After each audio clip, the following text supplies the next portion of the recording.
has created a situation where the President of the United States has signed orders to kill over 3,000 people in foreign countries, including American citizens. In an earlier age, he would be described as an assassin. If Baghdadi, the Caliph of the Islamic State of Syria and the Levant, decided that Barack Obama and Donald Trump were clear and present dangers to his state and ordered assassination orders to kill them, America would be up in arms. So, there's always this idea that killing and force is going to solve problems. That sets you at a little bit of a distance between your political rivals. Well, it's one reason that I may in fact not be elected, and I think there's a difference between me and my political rivals on a range of issues. But in the end, I think that Barack Obama, in his heart, is embarrassed at being an assassin. That at some point in his life he will look back on this and he will be trying to make an excuse to himself that he did what he had to do to protect America. But in his heart, he'll know that what he did was wrong. Should America accept refugees?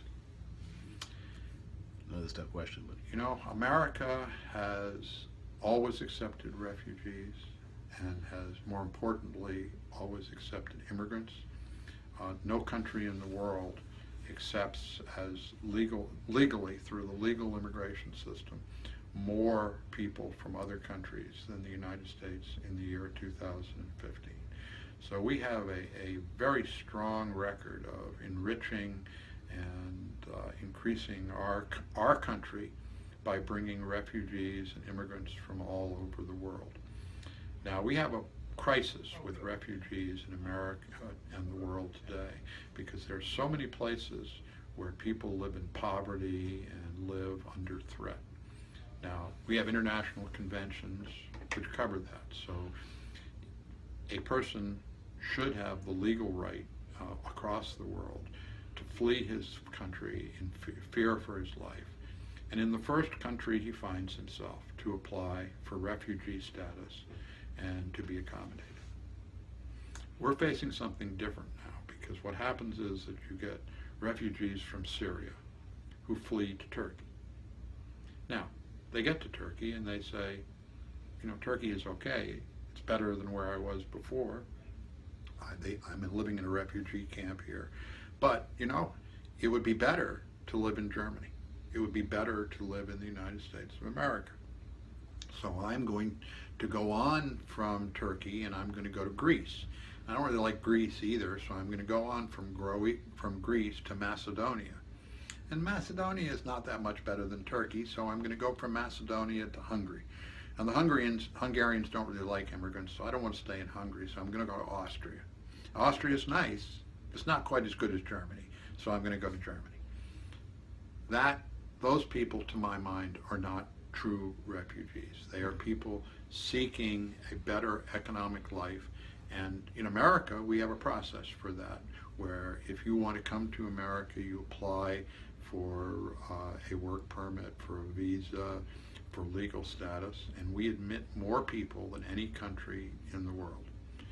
Personally, I would admit more people because the United States of America has been enriched over time by refugees.